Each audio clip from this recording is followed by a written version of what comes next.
Hey guys, Xmaster here, and today I'll be talking about the Game Informer issue on the Taken King that came out, and they revealed that their cover will be the Taken King for September, and with that they revealed a lot of information and came a trailer.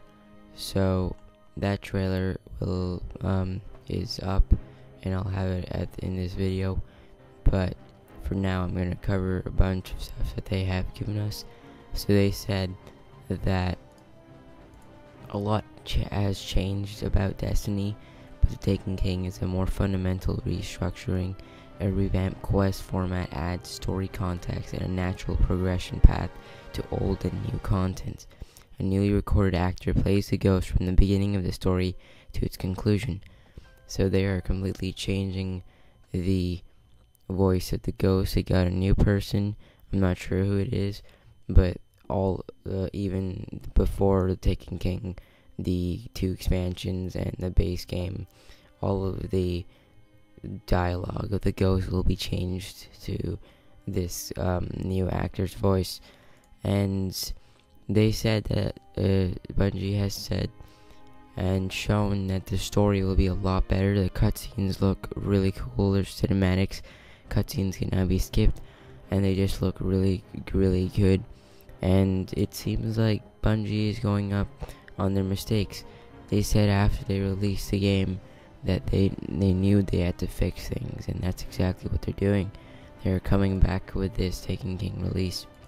Also, the entire leveling system has been restructured for a seamless and deterministic path. From levels 1 to 40, the new level cap is 40, and it's all XP, so there's no more light on your armor. It's experience, and you have to level up your armor with experience.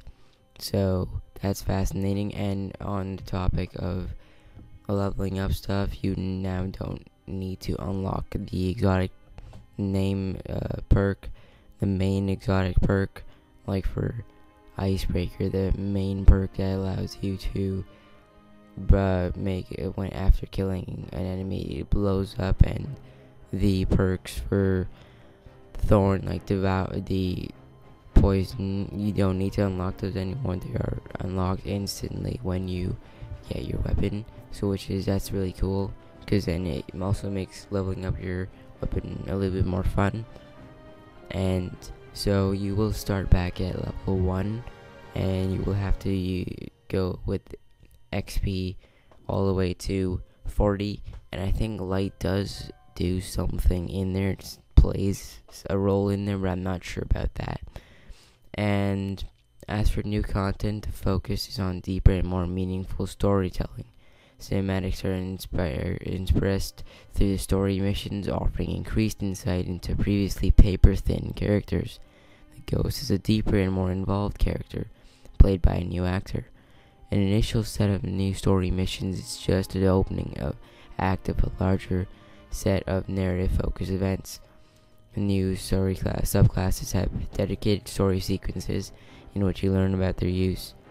New weapons have more involved lore and storytelling behind them, and increased power levels that move them beyond existing gear. Even the quests in Crucible have a narrative angle. Now, if you finish all of the Crucible bounties, and there will be new Crucible bounties and Crucible quests, if you finish those for the week, you get an Ultra Crucible bounty or quest type thing that you can get exotics and legendaries from. So that's really cool. So there's supposed to be a dozen new exotic weapons, and over a dozen, and half a dozen exotic armor for every class, which is absolutely awesome, incredible. Now some facts about the Taken King from this Game Informer article. Weapons, armor, class items, and even your ghost shall all offer perk customization, as well as increased power and light for your hero. The RNG algorithm has been retooled to be smarter, rewarding you more frequently with items you could use, and attempting to avoid giving you those you already have, which is awesome for not getting duplicates all the time, and you'll now actually have a better chance of getting what you want. Metroid Prime style opt-in lore. Press a button to bring up info on something in real time. Now, I'm not sure what that's supposed to mean, but it sounds like they are implementing the the Grimoire stuff. All of the original missions have been reorganized, contextualized, and placed within a larger quest framework. Even older subclasses have dedicated quest lines that explain their use and their place with the world. Vanguard vendors have quests unlocked at certain points of progression. Subclass quests. The Titans quest will have you interacting with a rogue mercenary clan of Titans who can teach you the ability to harness the power of the sun.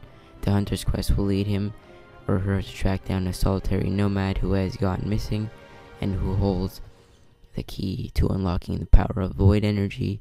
Finally, the Warlock will tap into the power of the storm through a shamanistic ritual with a Korra key.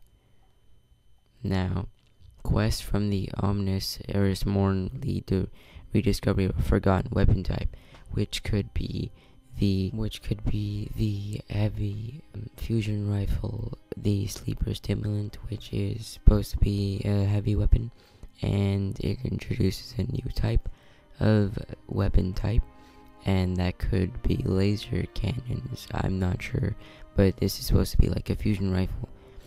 Equipable emotes are now available below your emblem selection. Holding L2 on a pause screen gives you an instant glimpse at the energy types equipped on each weapon. New item and subclasses visual icons have been redesigned for quick recognition at a glance. Tiers, thresholds for intellect, discipline, strength that tell in seconds what your cooldown is, rather than a percentage that you have to find out, which is really helpful. As an alternative to using or sharding your new high-powered legendary weapons and armor, you can also improve an item you like by sacrificing another piece from the same gear slot. The Cryptarch more reliably provides rewards that match the engrams you give him. The Gunsmith has reputation meters that can be leveled by testing out common prototypes in the field. These test weapons have a built-in challenge, like killing Hive on the Dreadnought or using a sniper rifle to get headshots in the Crucible. Check out as many as you want at a time. Hit a certain rep level with the Gunsmith and you'll open up Arms Day purchases. Pay Glimmer to order a new legendary weapon, and Wednesday that weapon arrives with a random set of perks. That sounds really cool. And the testing out common prototypes, now you could be in the Taken King after you reach the max level cap with your experience. Like when you level up all the way, you can use all common gear or all common weapons and all rare armor and still be max level. It's just that the attack and defense are still there, and it plays a big role. So yeah, but you can still go around with common stuff and still be max level. Legendary marks replace Crucible and Vanguard marks. Armor materials replace Hydronic Essence, Sapphire Wire, Plasteel Plating. No longer have to wear class items to gain reputation. Instead, you pledge allegiance to gain rarefaction one at a time. Turn in unwanted materials for reputation. No more emblem shaders taking up inventory space. Shader console and emblem console in the tower, housing all of the emblems and shaders you own. We're still bumping into a technical limitation for vault space. We are exploring options for getting stuff out of the players' inventories via those kiosks that we placed around the tower, but we're still working toward a solution that we're excited about. You can change the displayed weapon in the tower, which I'm not so sure what that means. Over a dozen new exotic weapons, half a dozen new armor pieces for each class, all rifles that shoot bolts of chain lightning, and sniper rifle blinds enemies on precision hit. No Time to Explain, which is an exotic version of the Stranger's Rifle, sort of the new high-level version of it. And Sleeper Stimulant is a heavy fusion rifle that charges an over-penetration laser through enemy targets and bounces off walls. An exotic gained through multi-step search quest on the Dreadnought. Pieces are hidden all over. All exotic unique namesake perks are immediately unlocked, as I said before.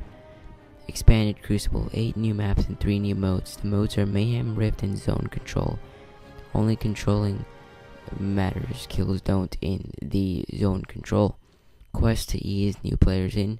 5 weekly bounties in addition to much faster daily bounties. Finish all 5 weekly bounties to unlock a big bad bounty where you have a chance at a powerful reward like a legendary exotic weapon. Better matchmaking for skill and connection. The Crucible will have a mercy rule that will end dramatically misbalanced matches early to preserve player sanity and KD. Narrative-driven stories with 8+ lengthy missions seamlessly integrated with Strike's public events, class quests, and eventually the raid, King's Fall. Complete the main storyline for access to ancillary The Taken War, with harder narrative-driven missions that have us revisiting old locals like the Volta class. I undertook a mission into the Volta class called Unsealed Paradox, which finally provides some answers regarding the fate of Pradith. 4 new strikes, 3 for non-PS users, plus 3 remix older strikes. Presence of several raid-like mechanics to keep things mentally engaging. Strikes aim for replayability, cycling species you might fight and altering enemy configurations. Multiple narrations to provide more info as you replay the strike.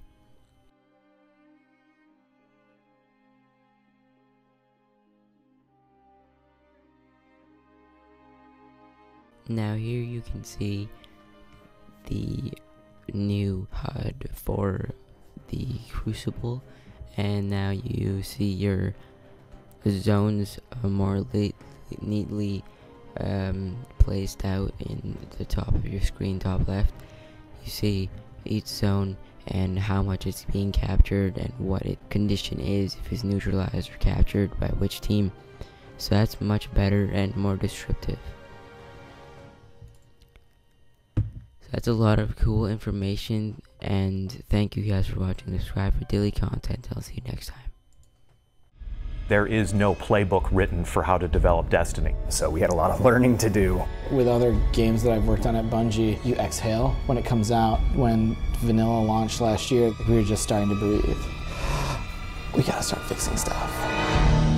So we've got a lot of cool new things coming in Taken King. A little bit more variety, just a little bit more like gameplay variety, some different feelings during the missions. When Taken King launches, huge changes happening to the weapons and the armor across the board. Oryx's arrival gives us context for the year. It's the ultimate in-player empowerment to say like, hey, that guy you beat up last year, Crota, the guy who you pulled the internet cable on, his dad's here and he's pissed. We want those players who stopped at 20 to come back. We think they will. We've made improvements to the game, not just from an activities perspective in the story, but also like how that ramp works. This community of players, Destiny means something to them. They have these characters that they've created, and they care so much about them. Master Chief itself is a cool character, but like my Guardian is like way fucking cooler. I play a lot. I haven't got a chance to do much else. The game has this like Siren's Call quality for me. Like I love working on Destiny. I love ranting about Destiny because we have this opportunity to make it better. We're really trying to make Destiny take a significant leap forward this fall. That's what we're here for. Like that's why we wake up in the morning.